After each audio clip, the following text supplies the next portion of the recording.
Broadcasting live from the Joy 106.3 FM studios, it's the Hill Wildcats X's and O's show with host Coach Daryl Williams. Wildcats, let's flip the switch and do this.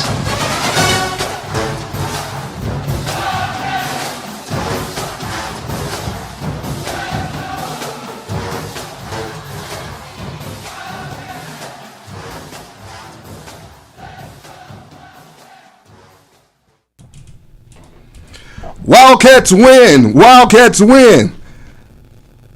Hello, Hill Wildcats radio guests. Coming to you from Joy 106.3 studios.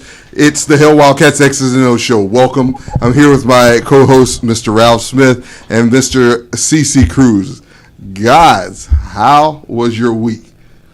Fantastic. I mean, it was really, really fantastic.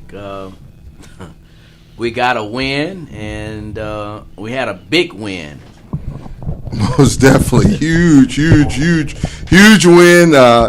Not much sitting up in the area we were in, huh? No, not at all. Not at all. I don't remember sitting down the whole game. Ralph, how about yourself, sir? Well, you know, Coach, winning make liars out of you. Make a liar out of you every time. And, you know, we all left Memorial Stadium on Saturday and feeling exceptionally well, and we had every right to. So we're looking for another victory. My prediction, we go 3-0. 3-0. I like that, Ralph. First, we got to handle Grambling, right? That's a part of the 3-0. But can't skip over anybody. Don't, Ralph. Don't do it. I'm not skipping. I'm just predicting. Great, guys. That'll take us right into our SWAC week recap. As we said earlier, Wildcats win. Bethune-Cookman defeats the Alcorn State Braves 35-31 here in Daytona Stadium on Senior Day. Texas Southern goes into Jackson State. Jackson State wins that contest 41-21 over Texas Southern. Mississippi Valley State goes to Alabama A&M. Final score for that contest, Alabama A&M 42, Mississippi Valley State 14. No surprises there, guys?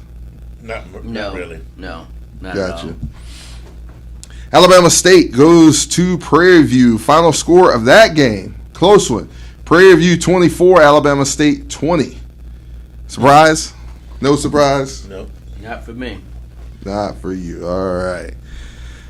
Next up, we have Grambling goes to Arkansas Pine Bluff. Arkansas Pine Bluff wins that contest 33-26 over the Grambling Tigers. That was a surprise. Yeah, definitely. That was definitely a surprise for me as well. Then finally, we have the FAMU Rattlers goes to Southern. That game was pretty close early, but then the Rattlers came away with it. Final score of that contest, FAMU 29, Southern 17. Go ahead, Ralph. See, the way Southern started out, though, I was pretty sure that that game was going to be a lot tighter than what the score indicates. What do you think happened? I mean, I know we're talking Wildcat football here, but what do you think that was? Well, I think A&M ground game. Bailed them out. Yeah, and then Southern wasn't able to get the defense off the field, and then they wasn't able to generate a whole lot of offense themselves. Gotcha. Yeah, and on top of that, Ralph McKay, who is A&M's quarterback for the past few games, he's been playing pretty well also. So I think it's a combination of their ground game and right. Definitely. That takes us into our Pro First Sports Management SWAC week schedule, and our Wildcats have the first game coming up this Saturday, 11 a.m. kickoff Central Standard Time out in Grambling, Louisiana, Eddie G. Robinson Memorial Stadium. Our Wildcats take on the Grambling Tigers at 11 a.m. Alabama State goes to Mississippi Valley State. That's a 2 p.m. kickoff in Itabena, Mississippi. Prairie View goes to Alcorn. That's a 3 p.m. kickoff there in Alcorn, Mississippi. Florida A&M plays Arkansas Pine Bluff in Pine Bluff. That's a 3 p.m. kickoff. And Alabama A&M plays Texas Southern. 3 p.m. kickoff there in Houston, Texas. In our game that rounds out the SWAC contest for this weekend, Jackson State play Rouge. That'll take us to our SWAC football standings. In the East, Jackson State leads the East in conference 6-0, 8-1 overall. Florida A&M is second, 5-1 in the conference, 7-2 overall. Alabama A&M 3-3, 5-3 overall. Alabama State 2-4 conference, 3-5 overall. And Mississippi Valley State 1-5 in conference, overall 2-7. And your Bethune Cookman Wildcats 1-5 coming in conference, overall 1-8. To the West Conference, Prairie View A&M 6-0, overall 7-1. Alcorn State comes in at 4-2. They're 5-4 overall. Southern comes in at 3-3. Conference 4-5 overall. Grambling State 2-4 in conference. Overall 3-6. Texas Southern 2-4 in conference, 2-6 overall. And Arkansas Pine Bluff rounds out the West Conference at 1-5 in conference, 2-7 overall. For our FCS computer rankings, Jackson State comes in at number 16. They were previously number 15. FAMU comes in at 31. They were previously 39. Prairie View comes in at 40. They were previously 41. And Grambling State comes in at 72. They were previously 67. Alabama A&M comes in at 73. They were previously 87. Alcorn State comes in at 74. They were previously 58. Southern University comes in at 83. They were previously 94. Alabama State comes in at 86, previously 71. Texas Southern coming in at 90. They were previously 92. Mississippi Valley State comes in at 108, previously 106. Arkansas Pine Bluff comes in at 119. They were previously 117. And your Bethune-Cookman Wildcats come in at 120. They were previously 121. So, there you have it. Computer rankings for SWAC Conference. Now we'll move to our special segment. We're going to add a segment to our show this week, and we'll let Mr. C.C. Cruz take it away. C.C., tell us about some new faces we expect to see here in Daytona coming up. So, yeah, hopefully just doing a little work on the computer and speaking with people in the college worlds. We got a couple of guys that hopefully that will be wearing the maroon and gold next year. We want to start off with, and I think we said last week, Jalen Jones, who is a 6'4", 224-pound quarterback from Mississippi Delta College. Now, you football heads out there, if you remember, he started off at Florida, and from Florida he went to Jackson State, and from there, Mississippi Delta College. But looks like he's one of the recruits, and hopefully he'll be coming in. I think he's a pretty good quarterback. He runs very well. In my opinion, he throws well also. So I think he would definitely fit into the upcoming offense that's coming up. Another kid out of Jacksonville, Florida. His name is Deshaun Davis, 6'1", 200-pound safety Ralph from Butler Community College. I think Darryl knows this kid also. By way of it's previously Lee High School, the Lee Generals, now Riverside Generals, and came out of Lee, went to FIU, left FIU and enrolled in Butler, but we're finally getting him here in Daytona. Truly a thumper. Yes. Truly a thumper. Yeah. Yes. George Smith, if you're out there listening. Yeah. Yeah. This is that guy that will does not mind taking your head off. So he's gonna bring a lot of heat, Ralph, to that secondary in the back. He's a good character, a kid as well. Definitely. And I can talk about him a lot. You see how he's doing? I'm just wondering. See how he's doing? Well, hold on for a second, because I'm just wondering when you gonna get the money to buy all the diesel. You couldn't even buy water on the show, man. Well, I'm gonna have that diesel fluid going, coming down. I mean, here, that's every practice and traveling at every game. I'll be there. So, with that being said, Deshaun is special to me. That's my godson, and this kid, Wildcat land, he can definitely play. The next recruit we got is Tony Washington, a 6 foot, 200-pound DB from Northeast Community College. Actually, a JUCO All-American, can cover like the wind. I mean, this cat can really play. Has a very quick, can intercept the ball at his will. I mean, just a good kid, good character kid all the way around as well. Next, we have Bishan McCray, 6 foot, 190. He's a quarterback from Hines Community College. By way of Dr. Phillips over in Orlando. Right. Went into Hines. So, yeah. Both of those quarterbacks you've mentioned with Jalen Jones and Deshaun McCray, both dual threat quarterbacks. So definitely. And there again, they're two good quarterbacks that I think that'll fit our a system as well. Keelan Kennedy, 5'11", 185-pound DB from Garden City College. By way of Daytona Beach, Florida, Mainland High School. Exactly. Right? Yeah. JUCO All-American. Wow. I mean, so these are just some of the kids that, Coach Sims and his staff have been really working hard, trying to, bring to our institution, man. And hopefully, we will see these kids in the maroon and gold next year. I feel we will.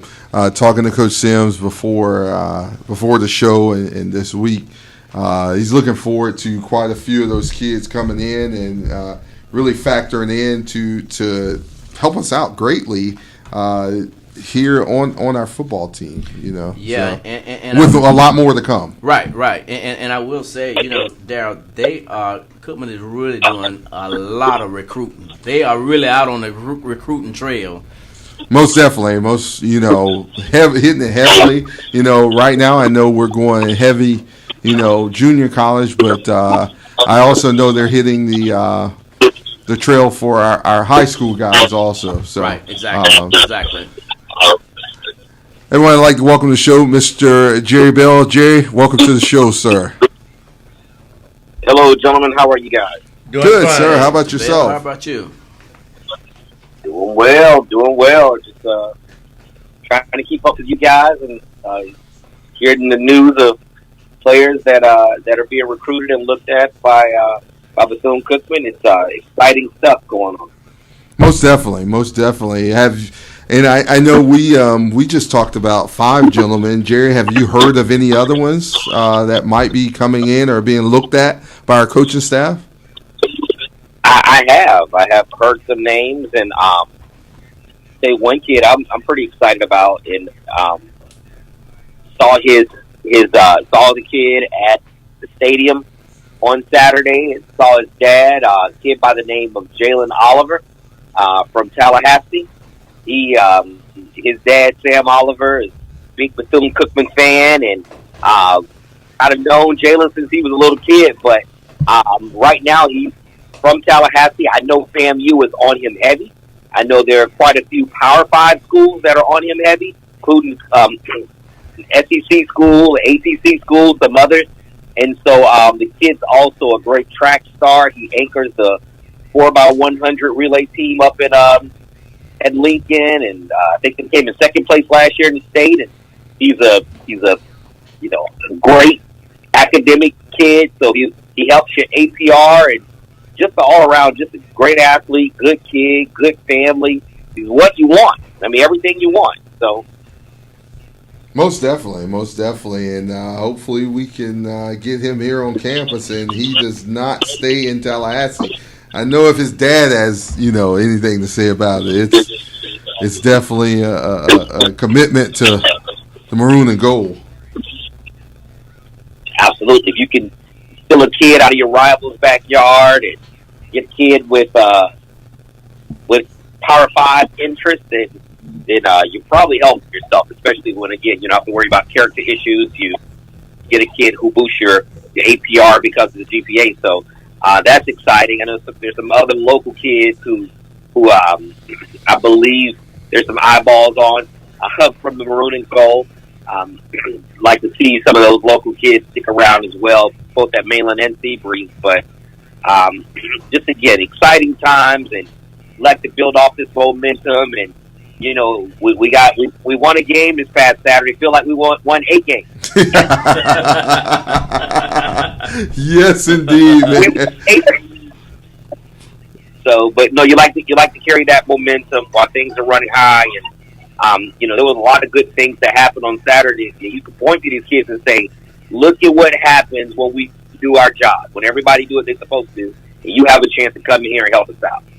Most definitely. You know, I know high up on our perch, and we'll get to that game. But I know high up on our perch, you know, that was like winning the championship this weekend. You know, just the atmosphere in the crowd, and everyone came alive. Everyone came alive in the second half, and will that victory to be. And you know, young men, if you're out there listening, come be a Wildcat. This is a loving family. You know, we stand behind you 100%, and we're going to be out there. We're going to, you know, coach you on at practice after the coaches are done with you. You know, you might see us on some Sundays with a goodie bag, you know, feeding you also. But, you know, come be a part of the Wildcat family if you have an opportunity to do so. Yeah, come be a part of it. Right. So. And we're a lot more accustomed to what we saw on Saturday, young men, than what you may have seen earlier in the season. This is a winning program. It's the winningest up throughout the last 10 years.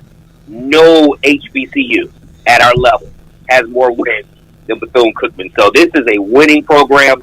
The program that's heading in the right direction, and you have an opportunity to come in, get recognized, play some good football, and be supported by coaching staff and university and fans who love you. Most definitely. Ralph, you have... You know, the other thing, though, Jerry, that I think probably showed itself more so than it have in the last 8 games is that the kids refuse to quit. And statistically, if you look at that game, we shouldn't have even been in that game. But the kids wouldn't quit, and they were determined to win that game, and they wasn't letting the Alcorn leave out of there with a victory.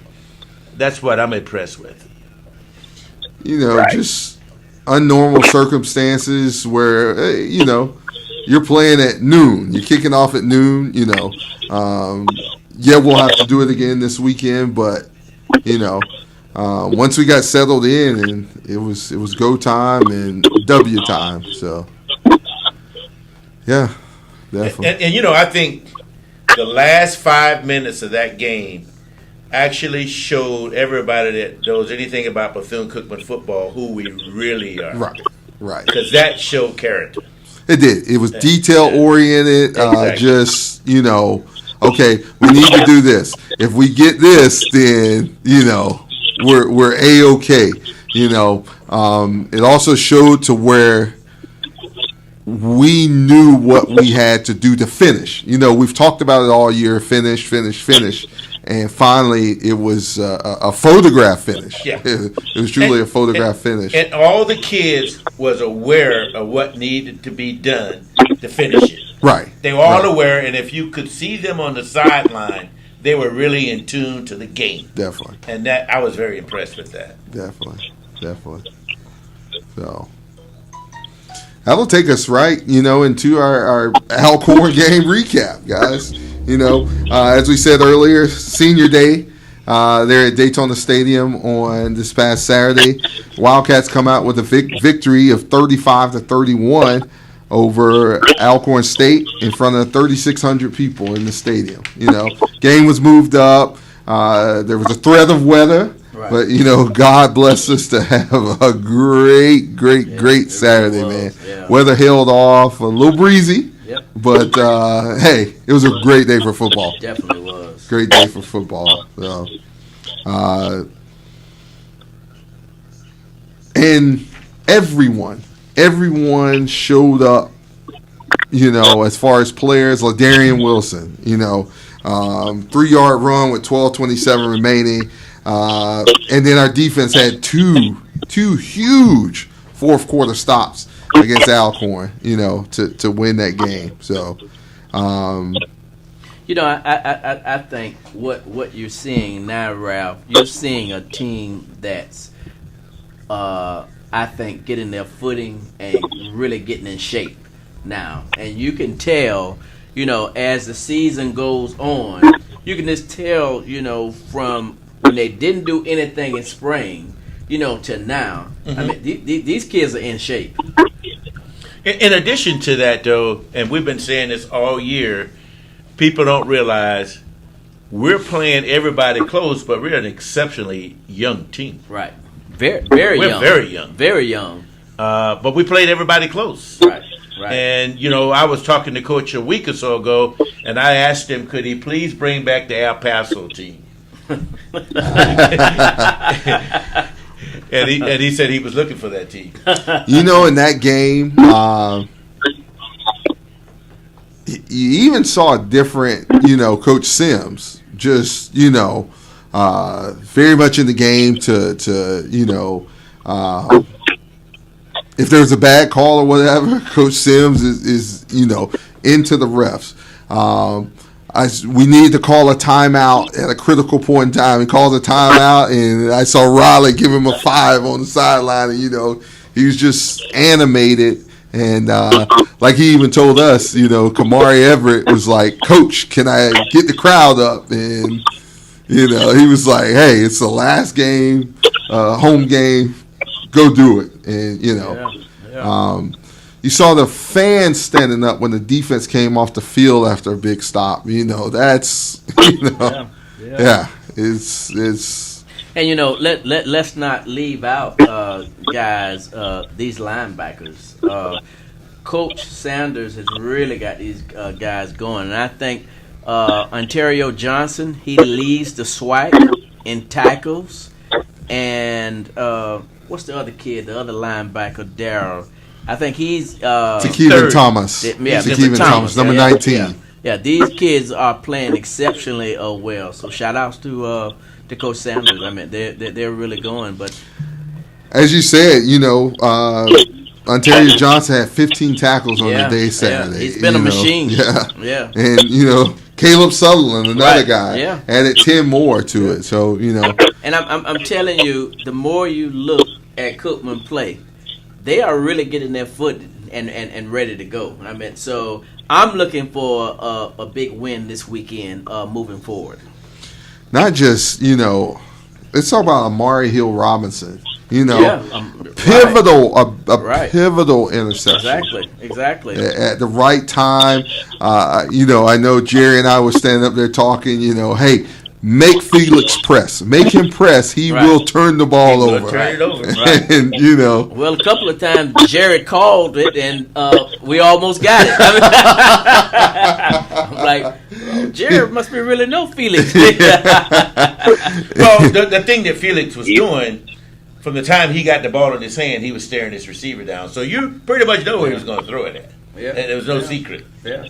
It reminded me of one of our quarterbacks. And you can't leave out our tight end. He was. And after, he scores the first touchdown, gets a little injured, comes out, gets wrapped up. He was down on the sideline for a while, but came back in and stayed, stayed in the game. He did. Just remarkable play by our guys. And then Mr. Bird. What can you say?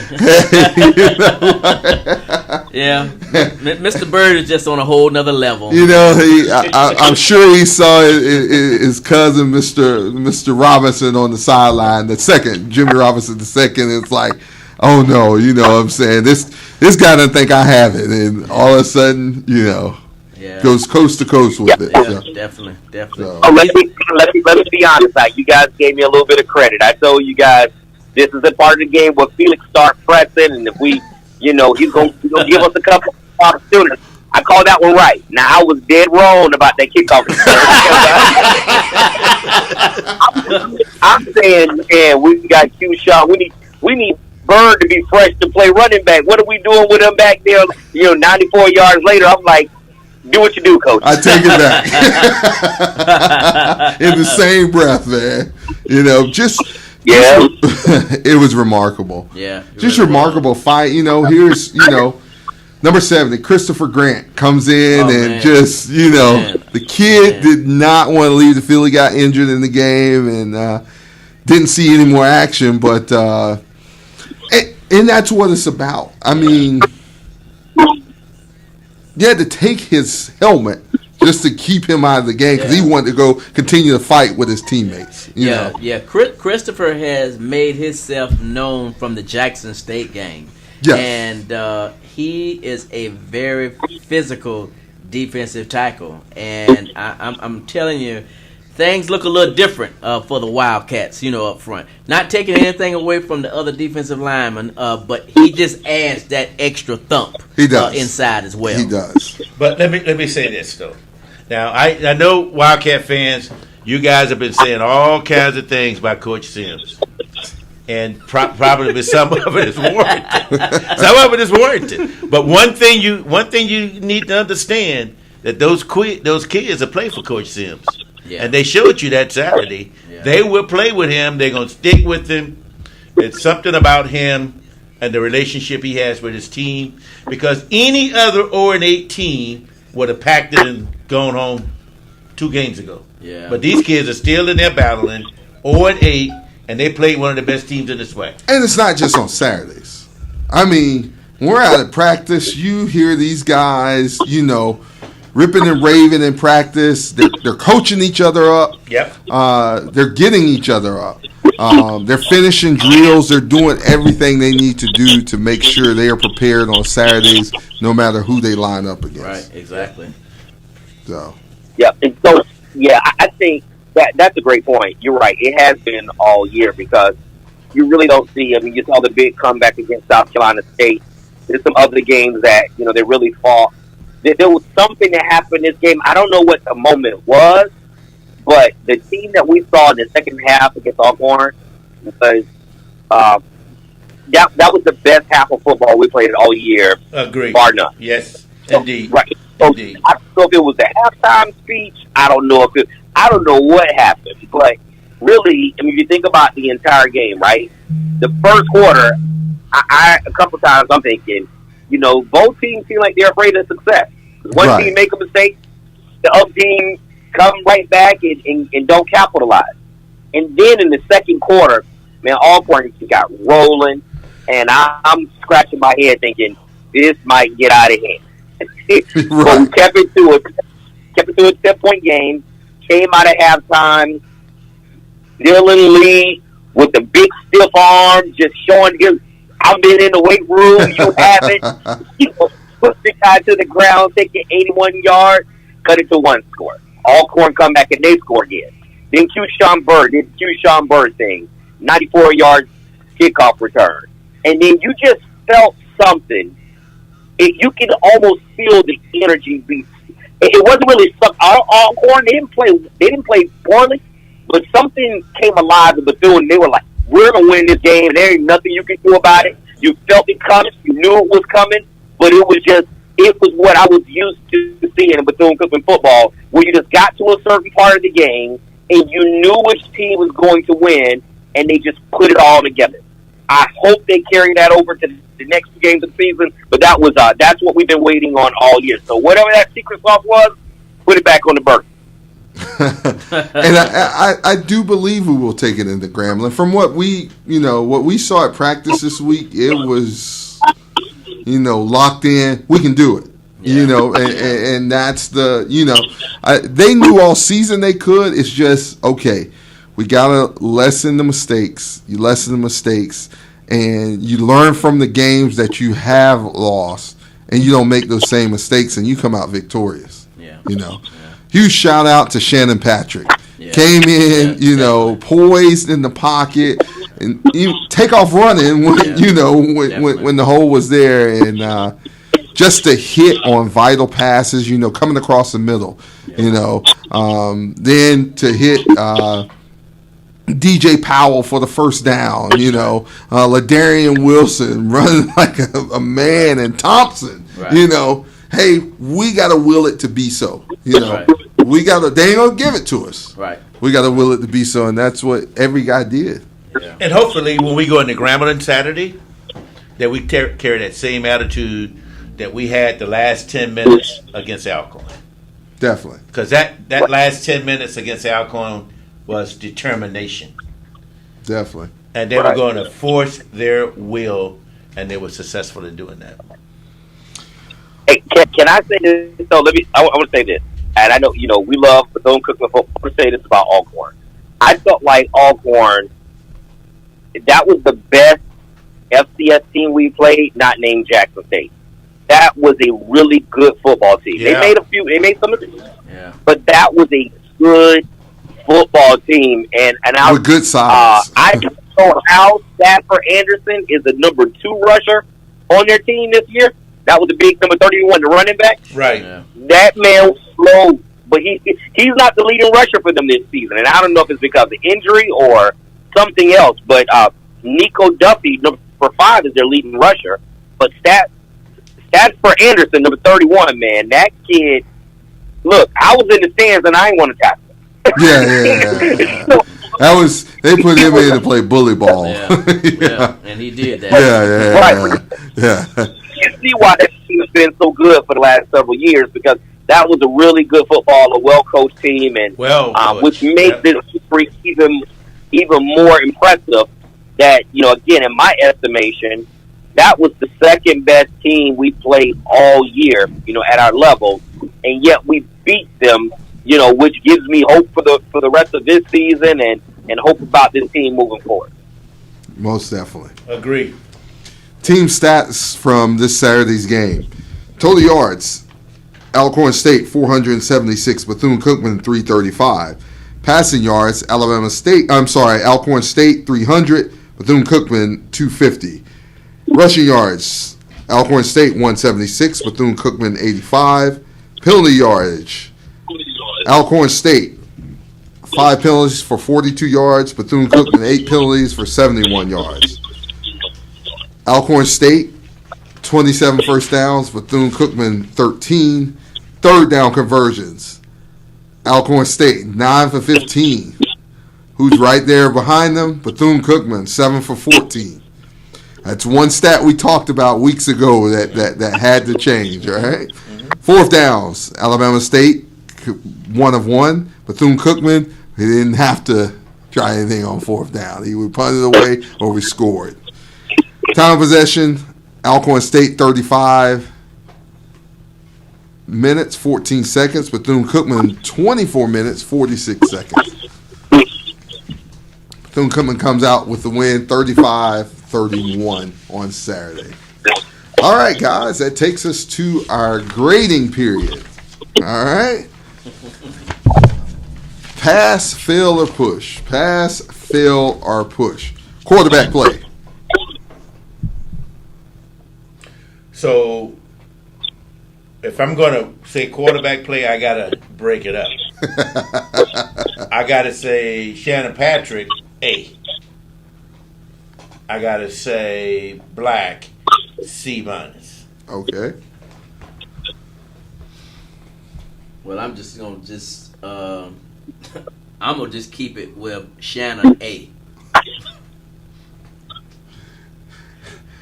Jerry, you have a grade? Okay, that's for the quarterback. Just, Shannon Patrick came in, got the job done. So I'm giving the quarterback position a pass. All right. Running back position. A. And the reason I'm giving them A is what Thompson and Ladarian did in the last 7 minutes of that game, where they showed the strength and also our offensive line. So I'm going to give them a pass. I have to say I'm going to give him a pass as well. I got to give them a push, though. And again, I love how they close the game out. That's ultimately where the money is in closing out the game. But for the entire game, we had 22 rushes for 85 yards. So, you like to see them be a little bit better there, especially when the quarterback was in the first half was struggling a little bit. You like to be able to rely on that running game.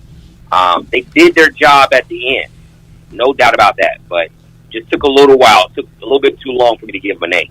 So we'll say push. They got the job done. All right. Wide receiver, tight end. Pass. A, pass, A plus. Hey, I'll pass. With the exception. CC, what you got? Well, yeah, the tight end fits into all that as well, doesn't he? Yeah, he goes because he was lined up. He was lined up at wide receiver this week. Right, exactly. So I'm good this week with a B plus.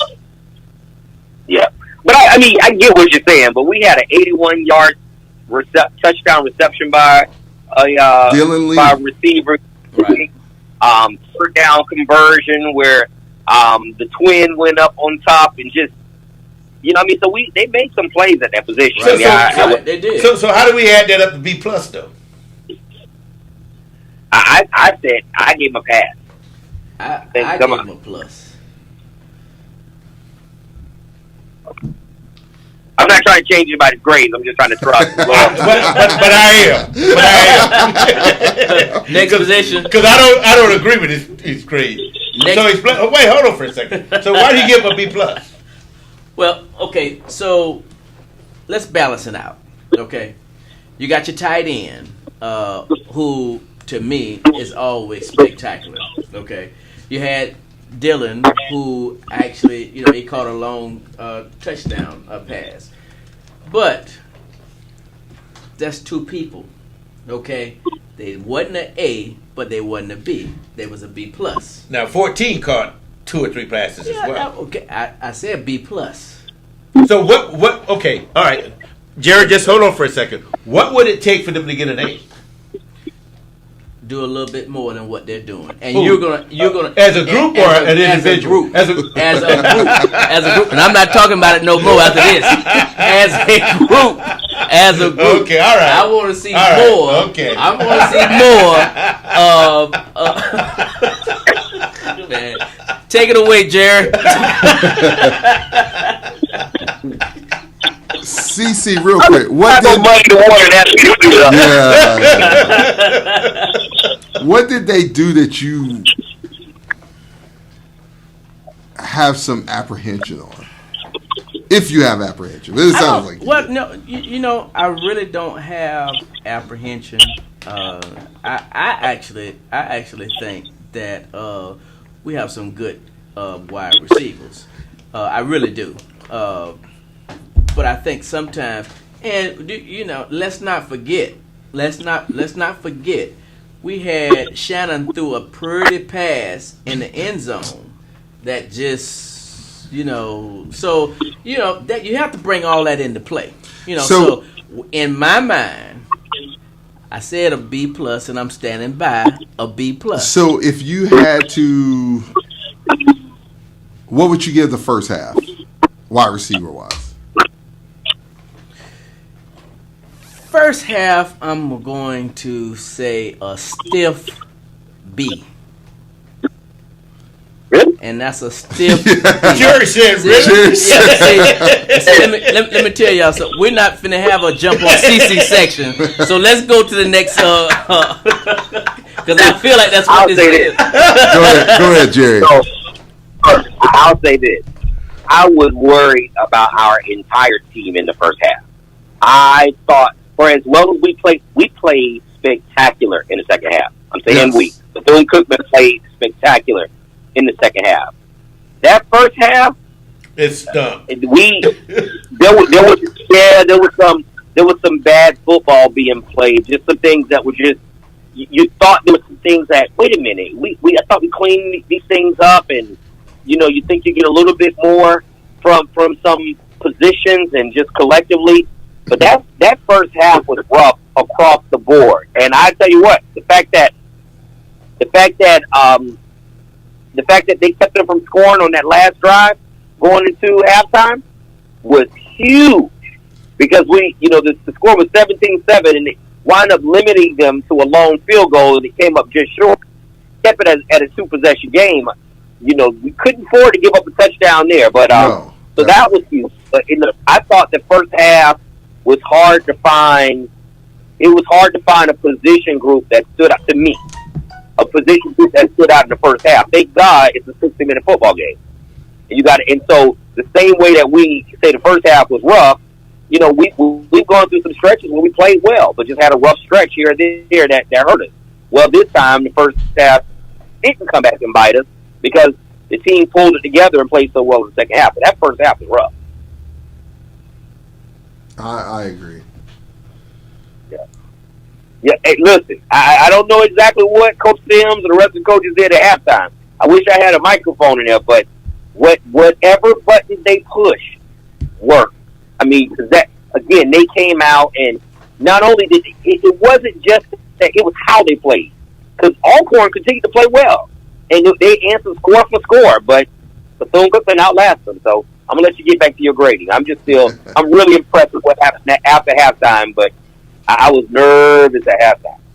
But that to add something to that also, the young man that he usually will catch a pass like he dropped in the end zone, but he came back in the last quarter and caught a key pass. And that's what I want to say. What would be the grade in the second half? Because there were some critical pass catches across the middle. Right, exactly. And, because if he had not caught that pass, that was going to be that was before, wasn't it? Yeah, exactly. So it wasn't just catching the ball that he fought for the extra yards in the first half. Exactly. He did. And so it was a kick. Yeah, he did. Kids misjudge balls all the time. So this is nothing new. However, I liked when he came back and he caught that ball for that crucial third down play. We give the ball back if we don't make that. It's a long field goal. Right, exactly. It's a long field goal. Exactly. Yeah. Which still makes you win the game, but, yeah. Never know. That long field goal was what killed us against Prairie. He got blocked and ran back. Right. It's that same area of the field, almost the exact same area. So you said that during the game, Yeah, but again, to the point is, football, it's a long game. You're going to make some plays, you're going to give up some plays. No, you want to try to play free football, and you don't want to turn the ball over, and you don't want to drop passes, you don't want to miss blocking assignment. That thing happened with every team at every level, including the NFL. And so you have to be resilient and not let a bad play beat you twice. That's what you can't do. If you can't let one bad play turn to 2 or 3 or a bad 4. Right. And so, drop a pass, you come back, you put your face mask in somebody's chest, and you block your man and create a lane for a first down the next time. And you come back and, you miss tackle, get back up, you dust yourself off, you run through somebody the next time. So you got to be able to overcome bad plays. That's part of what makes you a good football team. Definitely. Yep. There it is. Offensive line play. Okay, so we're going second half, right? No, we're going offensive line grade. Offensive line play.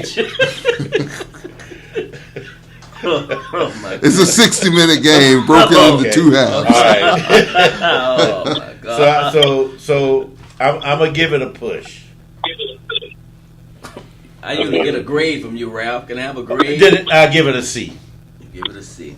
Yeah, that's what I'm at. CC? Okay. Because you make me put them together.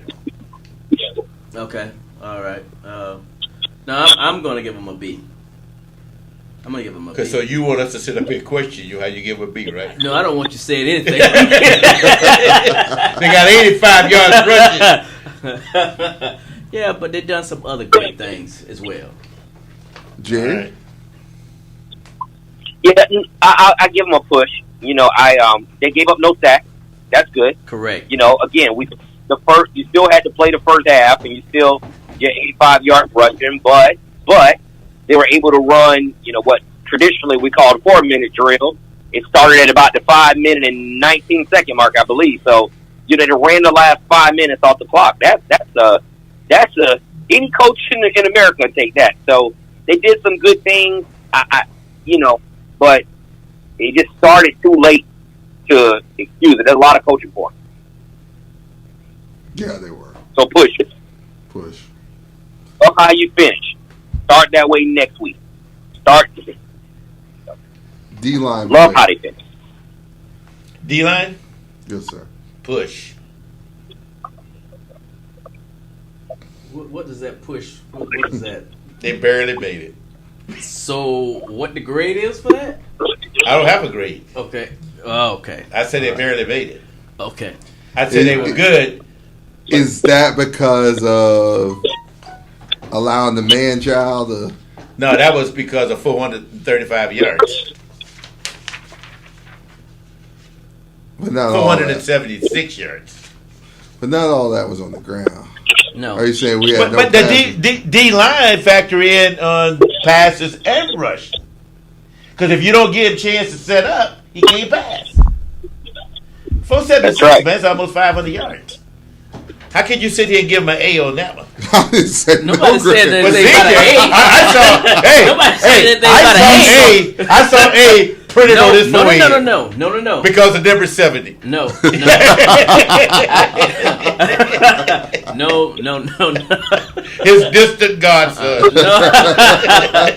Got him another one. Huh? Got another one. So what you giving him, Cece? No, I'm actually going to give them a B. A B? Yeah, all day long. I mean, when you guys, you don't look at the line. Boy, I wish you was my professor. Look, diesel fuel. Look at the line. I'm telling you. And then these coaches have added number 70 in. Is that Mr. Grant? Mr. Yeah. I mean, he's really rolling in there. So for me, it's a B. He didn't play the second half. You realize? No. He got he got hurt. But he was really trying to get. So you're giving them a B. I'm giving them a B. Okay, what would it have taken to give him an A? For me, what would have taken to give the defensive lineman sacks, more sacks. So the 476 don't mean nothing to you. It does, but I'm giving the line a B. What you got, Jerry? Get this cat off of him, Jerry. I want to go around sweating. I'm going to yield my time back to y'all fight.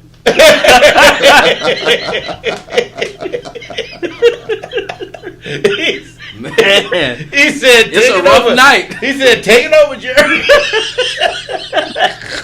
And Jerry did nothing with it.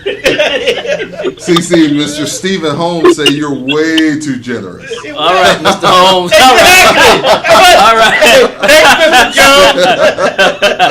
Mr. Holmes, this is not rehearsed. I promise. Thank you, sir. Hey, how does he even know he might have been back in Jacksonville by the time I mean, you can't say I'm giving him a B. Yeah, man, y'all don't like my grading system, man. But I do grade on the curve. we know your curve. A big old curve. He said the curve earlier. That's oh man. Okay, let's go linebacker play. I'm giving them a B plus. What constitute a B plus? Because you know what they did? They made the defensive line look good. Okay, now I'm giving them an A plus because they did make that. I'm telling you, Coach Sanders has really got these kids rolling. Coach Lewis. I mean, Lewis Coach Lewis and Jones. One more time. You gonna call it? I know, right?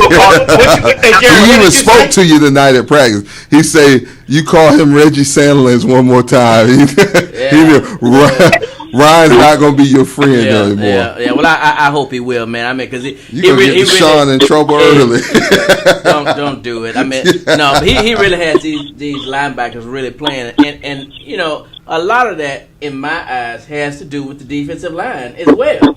You know, because I think they're really playing great. So you're saying they're eating up blocks? That's what they're doing, and that's why your linebackers. Yeah. What your defensive line is doing is keeping those tackles off of the linebackers. Off your linebackers, and they're able to work, and they're doing work, for as I'm concerned. Because your problem, if for instance, if your cornerbacks are making most of the tackles, that means that you got a problem up front all the way. Exactly. The front seven. Exactly.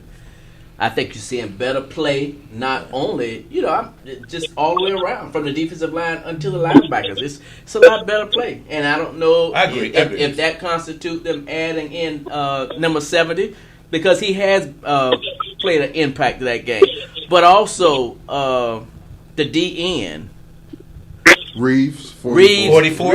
44. He's been coming along, man, and he's been a terror, you know, on the end. So I think, in the whole, man, that group is just playing better. I agree. I don't agree with your grading. Okay. I don't agree with the grading. Did he say he agreed? Yeah. Well, hold on for a second now. I agree with your rationale. I don't agree with your grading. Okay. All right. Yeah. Okay. Your grading is. Okay.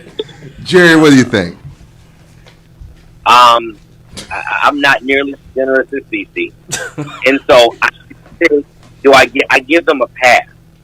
I think Ontario Johnson had 15 tackles that game, and so they were really, really active and really good in the run game. I give them that. You cannot take that away from them. Very supportive. I cannot give them an A+, like my buddy from Duval. You have to also, there's still some gaps and holes as far as their pass responsibility, as far as their zone responsibility. That hook, the hook defender has struggled all year, and so a couple times you watching them, and you can see them in between positions, in between mind frames, and so that's part of it as well. It's like you got to be able to get your depth. When you get your depth, you got to be able to close down, and so so their run defense is a lot more advanced than their pass defense. Again, I think that's been something that they're working on and working through. But again, you're talking about, you got a lot of new guys coming through there at linebacker position who hasn't played a whole lot. So I'm pleased with what I'm seeing there, but I am seeing them develop, but not A+, sounds like a finished product. And they're still developing. So I can't go that far, but I do give them a pass. They had a good game, very supportive in the run. And like I said, I don't want to tackle. I felt bad every time they had to hit number 31. But they did well. So. Defensive back play. Okay, Push. see, again. Okay, Jerry says a push. The only reason I'm giving them a push, though, you're talking about the zone and went man to man, and they were a lot more aggressive in the second half. Some of them, and that's why I give them a push, because I saw it was like an equalizer on a. I'm old school. Think about a car equalizer. And so you saw, I got to give a shout out to Omari Hill Robinson. Yes, that kid has had an amazing year. Came up with another big interception this game. He has been phenomenal. Like, legitimate. I think he is, if he's not an all-SWAC performer, he's right on the cusp of it. But I think he's worthy of consideration to be on the, all-SWAC team. He's had a great year. The other guys are still, they're still trying to figure things out. You make a play here and out of position there. And I give them a push. I think still gave up 300 yards. Alcorn messed up. I mean, at one point in time, they had switched number 3 off of number 20. And they were pushing the ball down the field. And then second half, he was back on them, and, But they looked like, to me, Alcorn was going after 28. Oh, yeah. Yeah.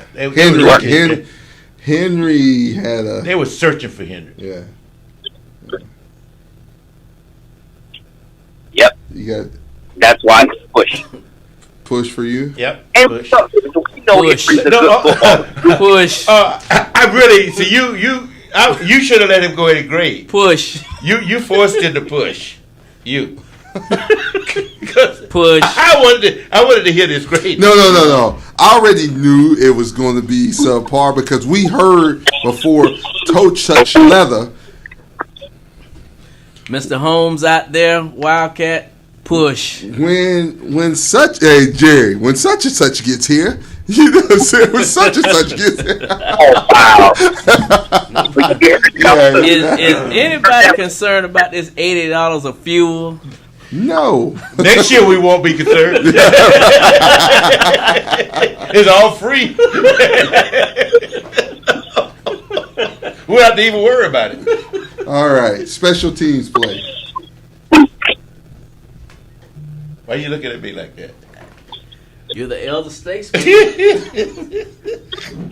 I'm going to give special teams a B. I'm going to give him a B.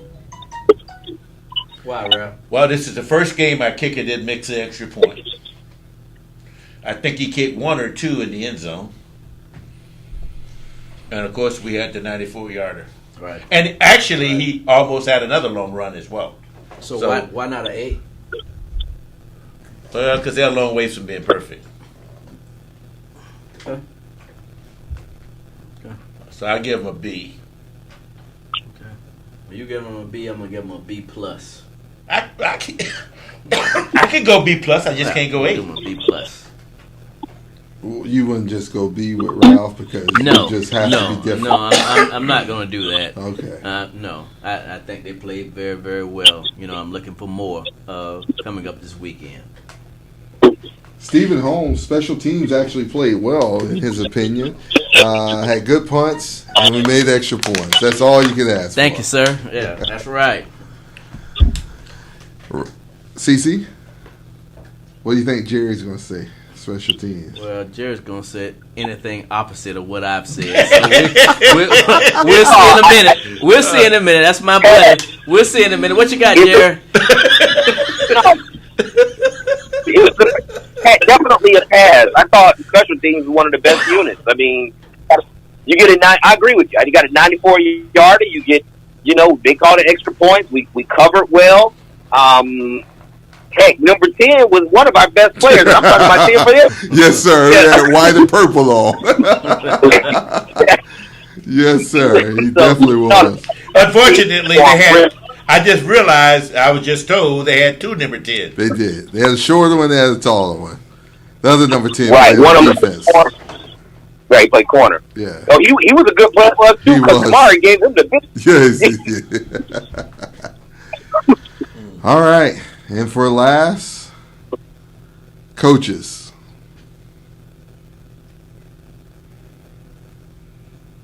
It's a mixture of two. It's a tale of. It's, two different halves. There you go.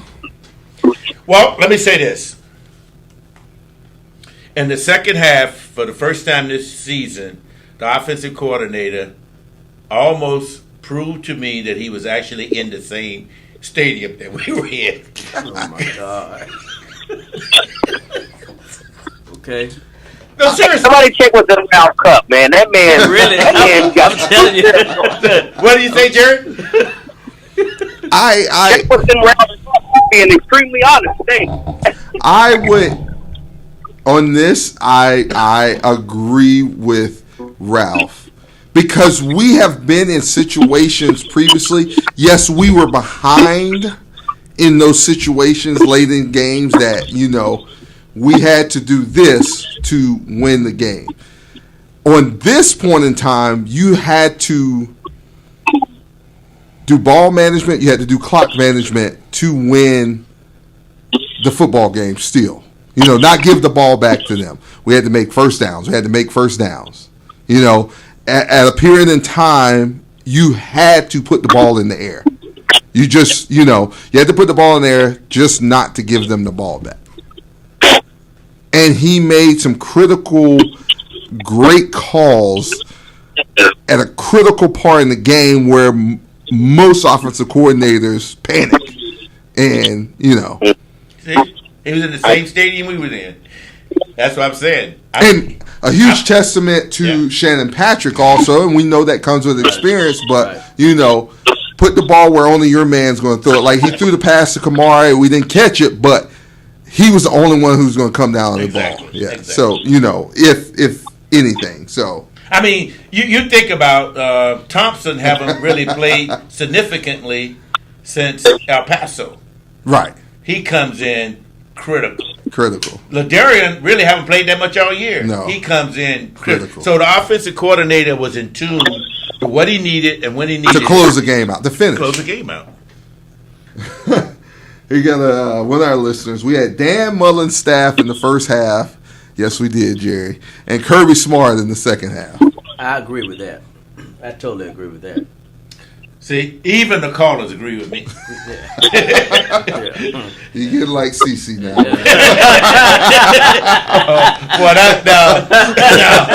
we're going to have to have a discussion. That's not a bad thing, Ralph. I hope not. Oh, man. So our coaches did well to make the adjustments in the Yeah. second half to help us win the game. Listen, more than anything, that's what you want your coaches to do. Yes. Make the right adjustments. And Right. so they make the right adjustments. And honestly, if you think about it, even in the first half when we fell behind, it wasn't like the players were, I think that was more on players just not making plays and just, coming up a little bit short in some areas. But in the second half, they pushed all the right buttons. I agree with you guys. I think Jones got in a great play calling rhythm. And there's nothing like a play caller in rhythm. And so he had them off balance. He had his guys in a position to succeed. You're right. He made the push to kind of get us the lead, and then he stayed in that rhythm, stayed aggressive when we were in the lead to allow us to run the clock up. Man, this is the best coaching job I've seen all year, in my opinion. Definitely. I agree. Yep, I agree with that. Yeah. So I thought he did. I thought they did a phenomenal job. There you have it. Yep. I thought he did. Is that okay, Mr. CC? Am I agreeing with you? Here we go. We hear you, Lucretia. Yes, sir, Mr. Bell. I agree with you 150%. They did. But I'm the one that made that statement, not Mr. Jerry. Okay, well, I agree with you, Ralph. I agree with Ralph. Yeah. I agree with Ralph. I agree with Ralph. Okay. If you agree with Ralph, listeners, say you agree with Ralph. Oh, God, I love it. That takes us to our Alpha 1 staffing BCU versus Grambling State game plan. Guys, what do we have to do this Saturday to come out of that contest victorious? Play the whole game like we did in the second half. We beat Grambling going away. I totally agree. See, what I'm afraid of, though, they got that rookie quarterback up there, and I'm afraid that we're going to go in there on the first half and put a zone, and he's going to start completing passes in front of that zone and thinking that he's All-American. I don't know why we always have to start off with the zone. Maybe we adjust quicker this week. Even if we start out in, I think if you notice, there was a change in defensive coaches on the sideline this weekend. Yeah. And, I think that factored into a lot of our changes early. It was something new that we did, but,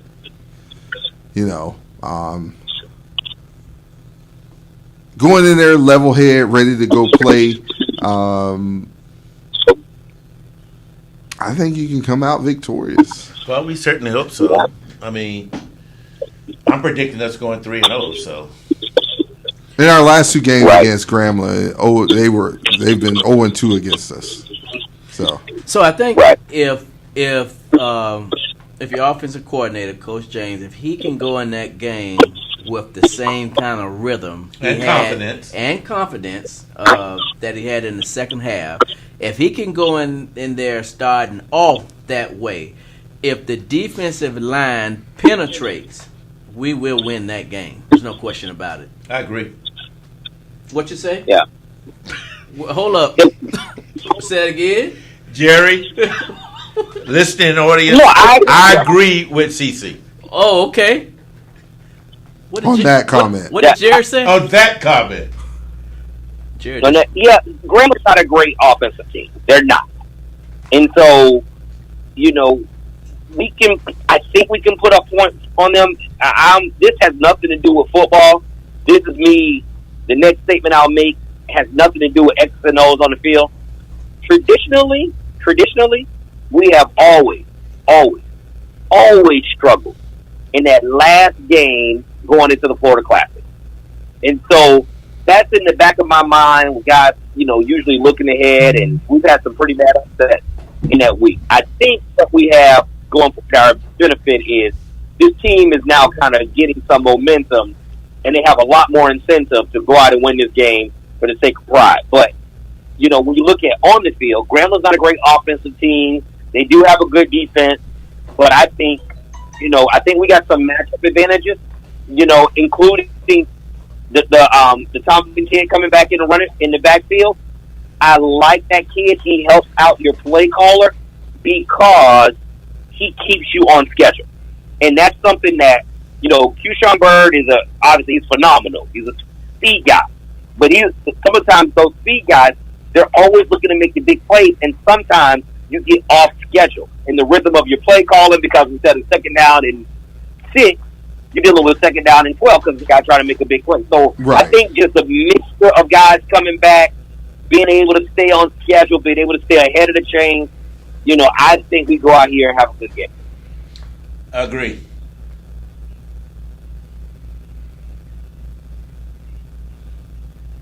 Does that mean he's agreeing with me? Boy. Call in. Let's talk Wildcat football on the Hill Wildcats X's and O's show. 386-868-0635. 386-868-0635.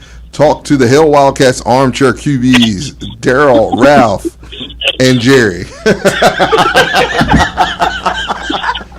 386-868-0635.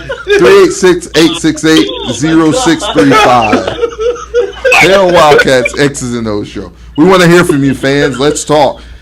Big victory last Saturday in Daytona Stadium against the Alcorn State Braves, 35-31. We want to hear from you. Let's wish the team well wishes as we travel to Grambling, Louisiana tomorrow. Kickoff is scheduled for 11 a.m. Central Standard Time.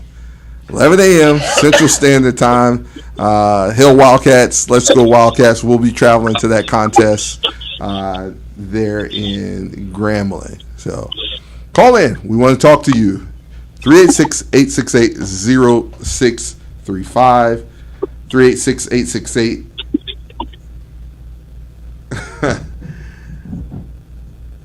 Just while we're waiting on the call, I told you guys Grambling wasn't very good on offense. They actually rank in the bottom of the SWAC in scoring offense, averaging 16 points a game. Yeah.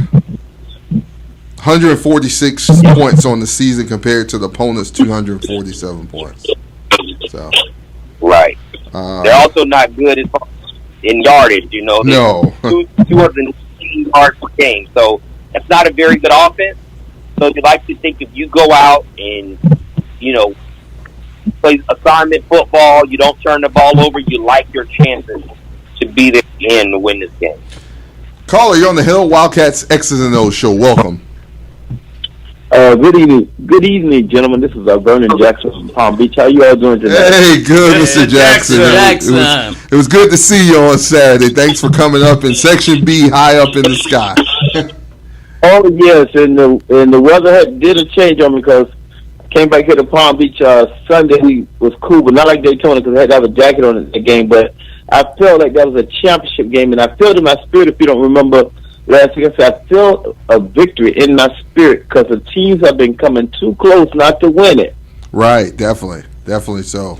And I was very impressed. And one thing said that they did not turn that ball over like they've been turning over a lot of them games. Said they caused Alcorn to turn the ball over. We did. From what I've seen. We did.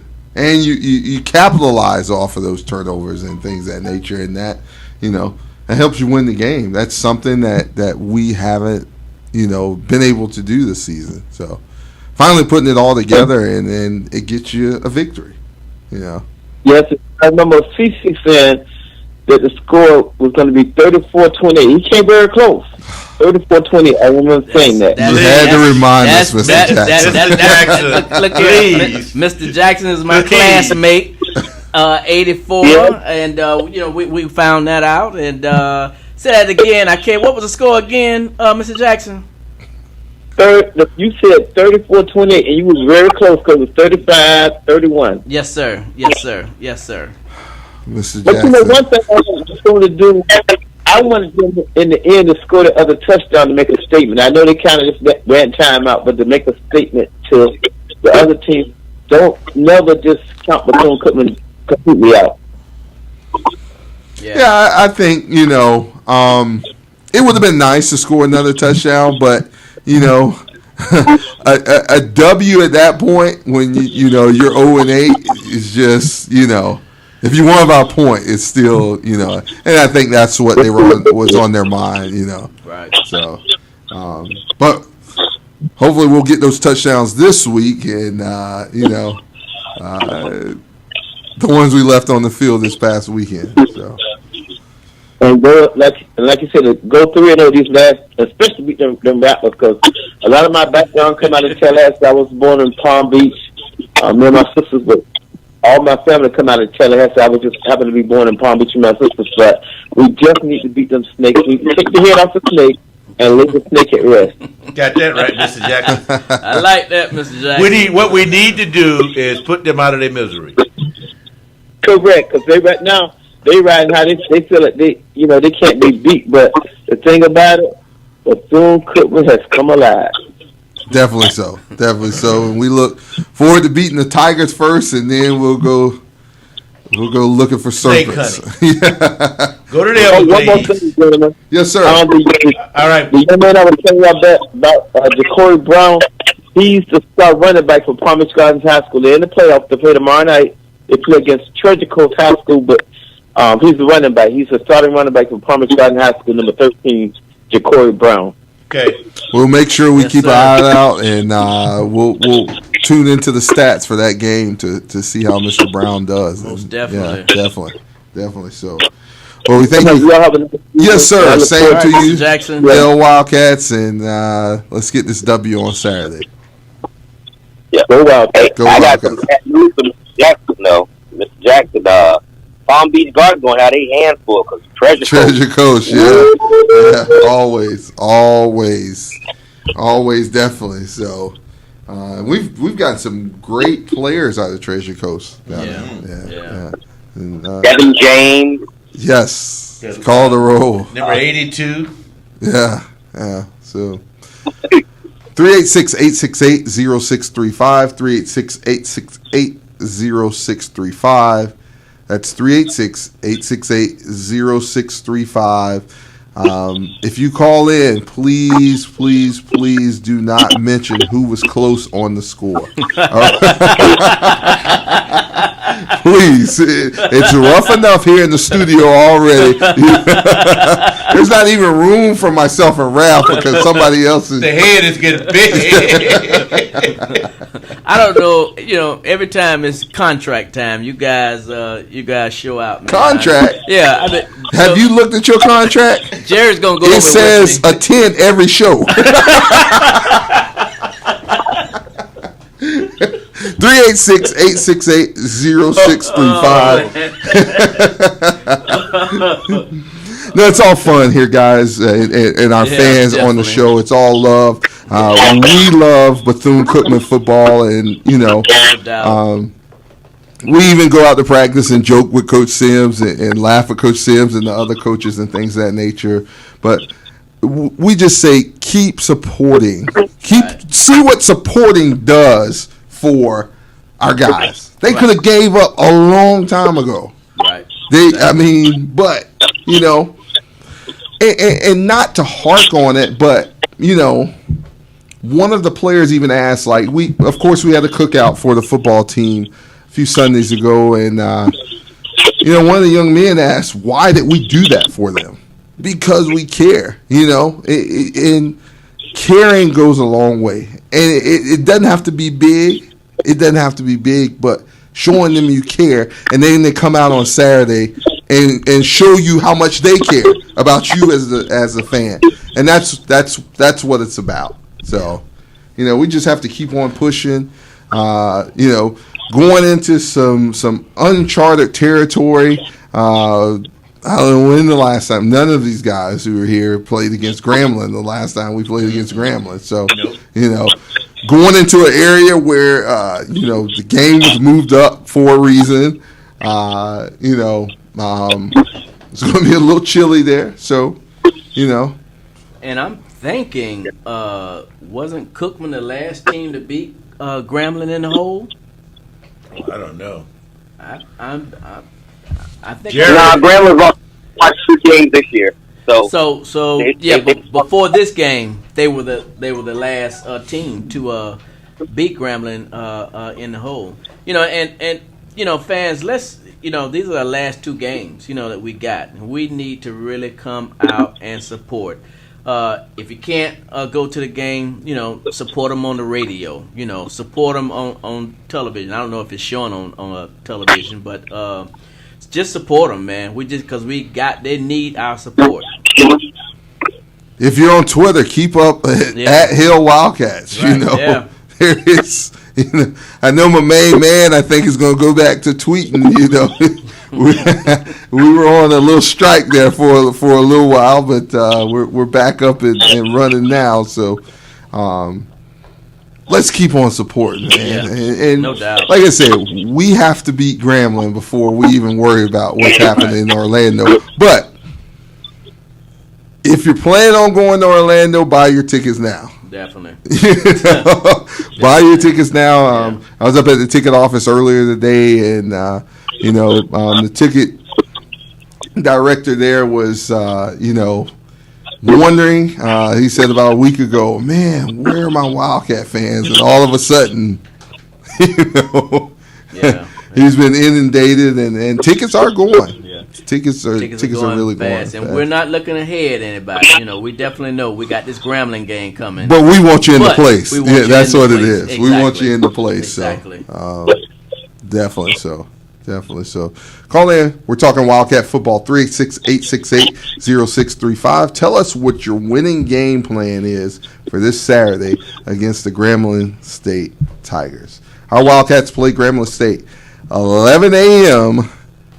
Central Standard Time in Grambling, Louisiana on this Saturday. 11 a.m., 12 Eastern. Let me ask you guys a question. Do you guys, all of us know about the rich history of Grambling football?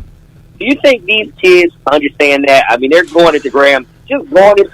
I know we're in the SWAC now, but that used to be a big deal when we were in the MEAC, because you're traveling there and you look up and it's Eddie Robinson Stadium and all of that history. And you think these kids understand that history? As of tonight, no. But what we've heard is that we are doing a field trip as a football team tomorrow to the Eddie Robinson Museum. So, Great. And in most of the museums we have toured or been in, even up to D.C. and all those areas, those young men really take to that stuff, because we know football has been around a long time, but this is the true history of the sport that you're actually out playing. It's this basically was the mecca of HBCU football. Yeah, definitely. It was almost the mecca for the NFL too, because at Right. one time most of the minority players in the NFL was from the SWAC conference. Right.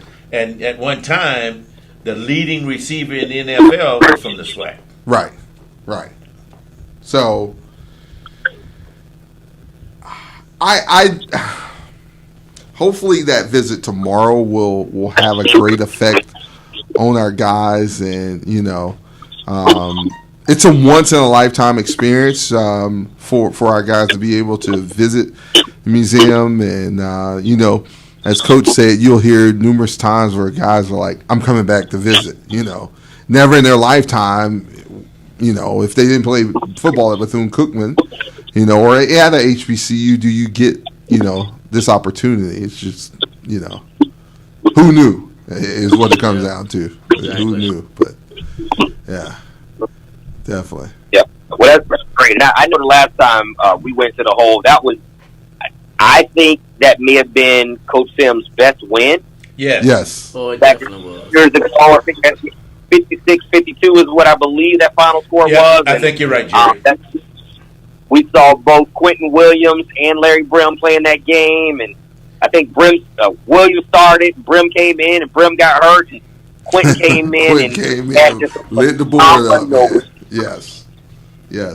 Who was the wide receiver? He was doing. Was it Brown? Brown was one of them. Brown was one of them. Frank Brown. Brown, yeah. That was 2015. Yeah, It's- exactly. It was actually Sims' first year, I believe, as head coach. I think so. Yeah. I think so. I believe it was actually his first win. That was his first win. Because I think the week before it was Miami, right? Am I right about this? I believe played Miami. I think it was early in the season. Yeah, because we went 9-2 that year. And Miami was one of our loss. We went 9-2 that year. Yeah. That's right. So we played Miami the first game and lost, and then went to Grambling, and that's when I thought Quentin Williams had one of the best seasons ever for a Bethune-Cookman quarterback that year. And he actually led the NCAA in quarterback efficiency. So, that's the last time we went to the hole, and that all started at Grambling. He got his confidence there and just went on to have a great rest of the year. And that was just, to this day, it was his first win, but I still think that was his best win. Coach Sims, that is. Yes. Oh, okay. Yes. Yeah. 386-868-0635. 386-868-0635. Talk to the Armchair Quarterbacks on the Hill Wildcats X's and O's show. We want to hear from you, Wildcat fans, as we continue to build excitement towards this Saturday. Our Wildcats take on the Grambling State Tigers. 11 a.m. Central Standard Time kickoff in Grambling, Louisiana at Eddie G. Robinson Memorial Stadium. 386-868-0635. Hey, I'll say this. I know CC feel like y'all been picking on him. CC. Yeah, he the same guy that had him cut the air conditioner off, too. the last time we went to the hole, there was 109 points scored between the two teams, 56-53. If 109 points scored this game, I'll buy you a steak wherever you want it. How about that? Here we go. Are you gonna buy him the diesel to get down there to eat it? Because that's a big thing in contention. That's gonna be the next day to come up. I'm just trying to And when you buy the diesel, make sure you get them a bottle of water also. Jerry, all I'm asking is for a renegotiation on my contract. But anyway, Jerry, that's a bet. I'll go with that. Just remember, the diesel is attached to it. And Jerry, I don't know if you want to do that steak thing, because we were supposed to meet together as a show crew after the game, and somebody didn't remain. I don't know if he didn't want us to see him cry in front of us because of the victory or what, but next thing I knew, man, I saw that red chair getting on down the stadium stairs. He wasn't talking nothing. Man. Nothing. I'm headed to Jacksonville. I mean, the guy was racing out of the stadium. Oh, it's been a long night. Caller, you're on the Hill Wildcats X's and O's show. Welcome. Yes. This is Willis Carter, Hey, man, 1977 graduate of the Wildcats. Great win on Saturday. Unfortunately, I was only able to stay for half of the game. But a couple of keys that I like to bring out. I think you guys may have already talked about it. I came on this line late. And that is that the quarterback, the quarterback being the white boy and Aaron Thompson. Shannon Patrick and Aaron Thompson.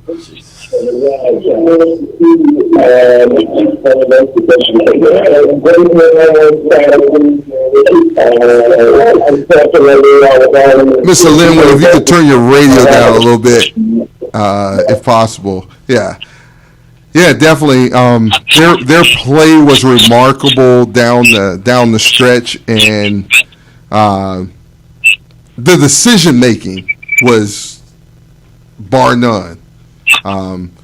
We've seen some decisions in past games that did not afford us to win those games, but when we needed it, and that shows maturity amongst our players. You know, you look at that Alabama A&M game to this game. There's been tons of maturity, and you know, staying in the pocket, doing what you need to do. Yes, sir. Go ahead. Yeah, one of the things that I can say about the Wildcats this year, you know, I'm not happy with the 1-9 record, but where they haven't won the games, I think they have played hard all the way to the end, and it's shown against a lot of the teams. And when you look at the real scheme of things, we haven't been blown out of any games other than maybe the UCF game, but those guys was much quicker than we are. I think for a game against Grambling, they got to be very careful because we're going to come in that game with a lot of tenacity. And I heard you guys talking about going to the museum. They're going to go to the museum and they're going to enjoy that. But they're going to also come back on Saturday and say, hey, we're going to take care of business here. Race is not given to the swift or the strong, but the one that endured to the end. We're coming to the end. And we are going to finish this season strong. We did it last year. We're going to do it again. Definitely so. Absolutely. Definitely so. Well, thank you for calling in, Mr. Carter, and hail Wildcats, and we'll definitely look forward to seeing you next Saturday over in Camping World Stadium. I will be right there, and you guys keep up the good work. It's good, you know, just listening to you guys chat. Yes, sir. Down on my homeboy. Homeboy, Lake City in the house, baby. Yeah. Lake City in the house. We got some haters there, but don't worry. We're going to get some of them great players out of Lake City. Yes, sir. We're working on it. We're definitely working on it. They're in the first round of the playoffs tomorrow night against the Riverside Generals there in Lake City, so. See, we don't need to hear that. Also, if y'all could talk the coaches into coming over here to Orlando and looking at some of these guys that Jones High School have, they'll be playing Mainland tomorrow night in the first round. But Jones got some sticks. You know, they got a boy playing linebacker, Jonathan Franklin. Nothing but the truth. Really?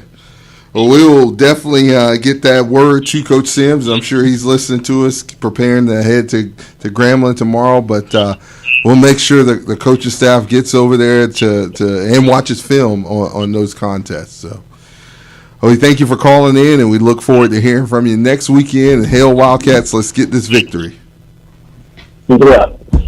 Good night, sir.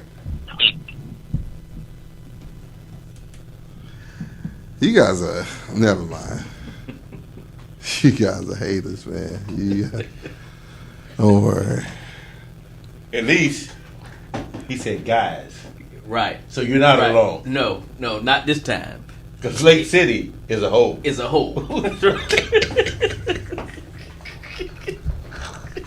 I don't care how you paint it. I don't care if you got 2 or 3 McDonald's, a Walmart, and a Sam's. Oh, you laughing, CC? Well, so you know what? I'm really kind of laughing because I don't know how to take Ralph. Ralph just You switches kind of out. striking a chord because he got family from Live Oak, man. Showed up. Yeah, man. Showed up. Yeah. Now that's a hole. Yeah. 386-868-0635. 386-868-0635. Yeah. Hey, you can't get to Florida unless you come through the gateway to Florida, baby. That's Lake City. Man, that's for you boys on that side. Because everybody else coming out 95. Everybody coming out 95. Man. All y'all He's people, the Seaboard, my friend. all y'all people from Delray and West Palm Beach, they coming off the boat, bro. 386-868-0635. 386-868-0635. Here on the Hill Walkers Extra Zone. I'll say this about Lake City. Lake City got a Bojangles. And we got the old times there too, so you know. What about Live Oak? Oh well, you know. Wayne Fryer Live Oak got the Swanee River. That's there all you they go. got. And Wayne Fryer Mobile Homes. The more I listen to Jerry, I guess my contract is not going to get negotiated. I thought you knew that, bro. So you did get that vibe.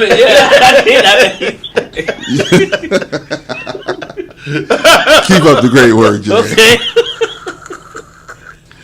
386-868-0635. 386-868-0635. We want to, take the time to thank our listeners for listening to the show and following us and really honing in on Bethune-Cookman football. Huge shout out. While we're covering football, we've also started basketball play. Our first game, men's game, was against USF, and our guys hung tough in that contest. We, unfortunately, we came out with the L, but, held tough. And congrats to Coach Creighton winning her first game against Edward Waters on last evening. Yes. Yeah, last evening. So looking forward to see what the Cage Cats are able to do definitely. on the hardwood. So Yeah. Really impressed with both the men and women's basketball results last night. Again, on the men's side, didn't get the victory, and the women's side we did, but the fact that there's been so much turnover, personnel over there, and on those rosters, the fact that they were able to come out and represent well, both of them, that was quite impressive in my book. most definitely, with a lot more to come. It's about to be a exciting next few weeks. A very exciting next few weeks. For student athletes at Bethune-Cookman University. The football team started off this past weekend, and we hope Volleyball team also was victorious. Definitely so. They were. I think it was Alabama A&M. Yeah, Alabama A&M. Yeah. So 386-868-0635. 386-868-0635. Talk to Daryl, Ralph, Jerry, and the other guy. 386-868-0635. Hey, Ralph, I know we're still waiting on another call. Ralph, I want to go back to something you said a little bit earlier when we were talking about keys to beating Grambling. And, I know you said you'd like to see us come out of the zone a little bit sooner. I mean, number one, I think you have to mix up your coverages, whatever they are. And so sometimes we just get too predictable, whether you play in zone or it's like, the other team know exactly what they're seeing. Number two, I'll say this. Sometimes, are we playing zone or we not playing zone? Sometimes the coaching staff has to protect their players. Yeah. Sometimes you have to protect your personnel, and while you may want to run certain schemes, and there might be certain blitz packages that you don't put in because you're trying to protect your guys on the back end. And so I think we have to consider that as well, because again, sometimes you're looking. It's like even when we're, rather you're in zone, in man, you still got players. Still got to play.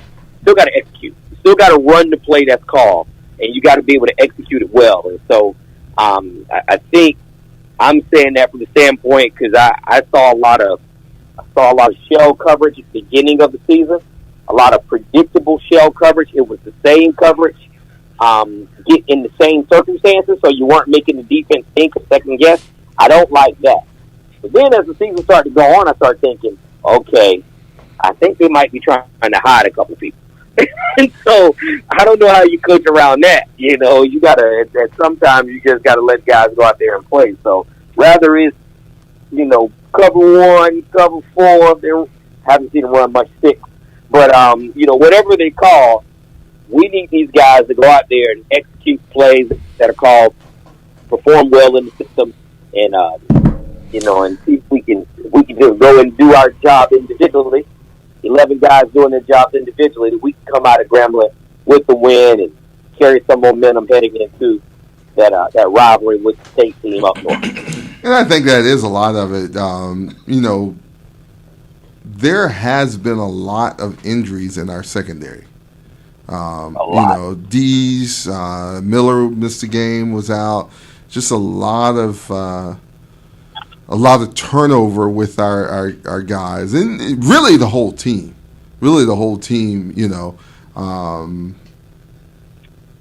The off week helped us a lot to get some guys back, but I think we're going to be okay going into Grambling. I think we'll be okay.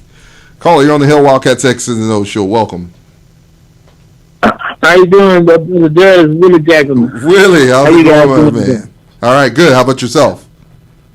I'm good. Good. I always enjoy you guys' show. You guys should be a comedy show halftime though, because y'all have me laugh. It's all in Wildcat love, brother. It's all in Wildcat love. But I'm so happy because I thought the Wildcats wouldn't win a game this year. To be honest with you, I didn't see it. I just didn't see it. I didn't see the oomph, but I guess the oomph showed up on Saturday. Against a great team. I'm so happy for the kids because that would have been a terrible thing to go through, not winning the game in the season. So definitely, I'm happy. I'm so happy for them. Definitely. And we're going to continue to support the Wildcats and follow them everywhere they go. So we just hope for this week, go in with the mindset of like the one game at a time. Can't play two at a time. Play one game at a time and hope we can be victorious this week. Absolutely. And I think we can. I think, they finally found that final ingredient that helps push us over the top. Right. And they're going to continue to use that ingredient and do what they need to do to continue to bring victories to the maroon and gold. So definitely so. Hey, listen, man, winning is contagious too. Yes. I mean, it's you think about it. We talk about being in all these games. You got a lot of young players. But that means these guys haven't been through. They know how to be there, but how do you finish and how do you make those critical plays? I mean, that's underrated. So you think we start the season against two of the big boys, right? We play well in El Paso, and then UCF is just too much. But then you start the season off, and you 0-2, and then every team you play against for the next 5 or 6 weeks, they all have a bye week before they play you. So some of this is really, really bad luck. You still got to go out and perform, but some of it is just wasn't set up for you right. But you go out, you win a game now you get a chance to go on the road and bond with your teammates and carry this excitement. And, a lot of times people talk about defending your home turf. Some teams play better on the road. It's a chance to bond and, so build some momentum. So, I like to see us come out and even put it together even more. Definitely. Build on last week. Most definitely. We all of us hope that the Wildcats will win another game. Like I always tell people, you just can't play 2 games at one time. You know, No. only 60 minutes at a time. So worrying about what's going to happen next week or next year or what happened 50 years ago, we got to worry about what's going on Saturday. Definitely. And I hope the boys will be ready. And I know Coach Sam, he's going to be ready because he's been through the world before. Yes, because I know he had a couple of years that he started off bad and finished good. So hopefully he can do that again. Most definitely. Well, Willie, man, we thank you for calling in. Always good to hear from you, my man. And we look forward to hearing from you next Saturday here on the Hill Wildcats X's and O's show. Hill Wildcats, and let's get this victory on Saturday. All right. You guys have a nice evening. You too, sir. You too. Good night. Thank you. Oh, there you have it, guys. There you have it. As we get ready to close the show out, Ralph, you got closing words for us? I'm saying, fans, let's continue to support our Wildcats, and let's be there for them. If you can't go to the game on Saturday, just pray for them in your hearts, and then we'll see you the following Saturday. But let's root for the guys and stick with them, and we'll be victorious. We were asked by Coach Lewis this evening, are you guys going to be there? Yes. The faithful guys will be there. He said, are you two going to be there? Even though it was 3 of us up there. No, he didn't say that. and that's my fault, Coach. I don't know why I'm thinking Sanders, but I know you're Lewis. But anyway, man, we just got to continue to play hard. And if we continue to play hard like we've been doing, I mean, everything is really coming together. So I really look for a victory Saturday as well.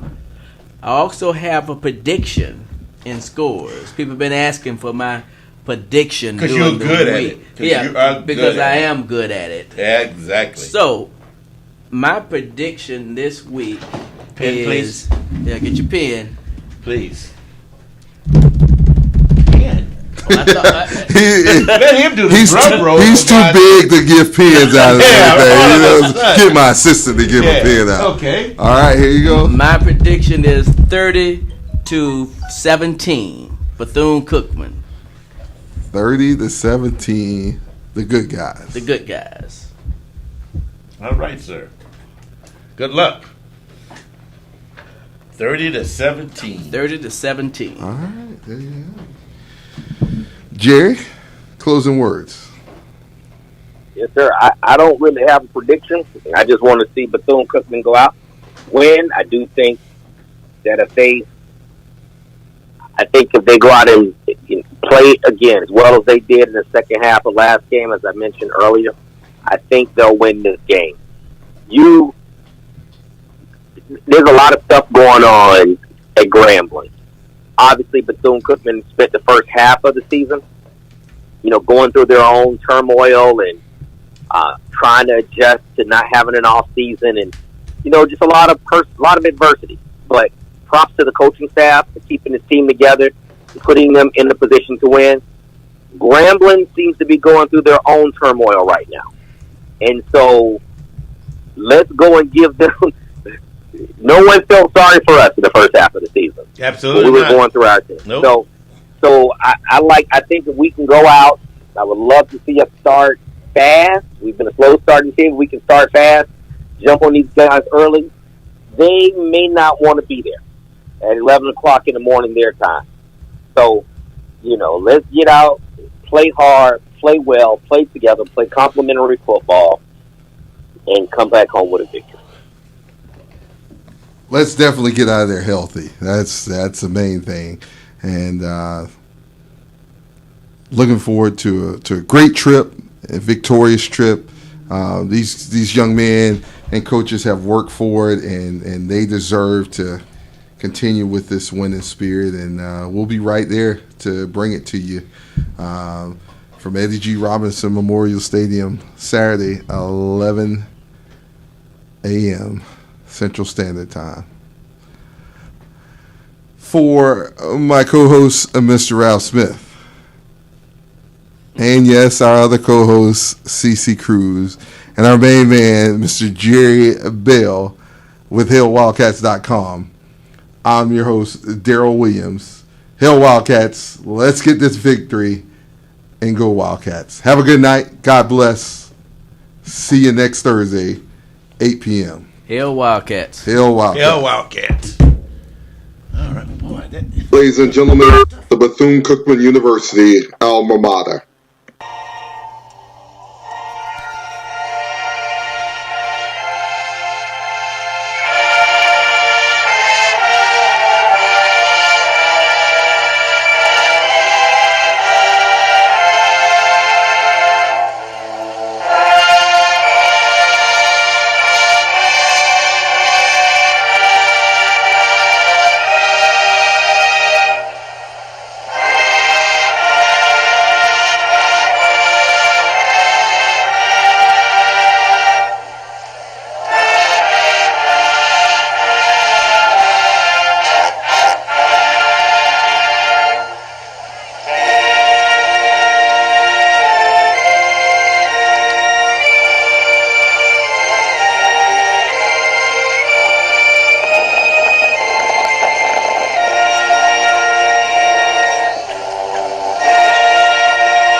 Let's close it out properly.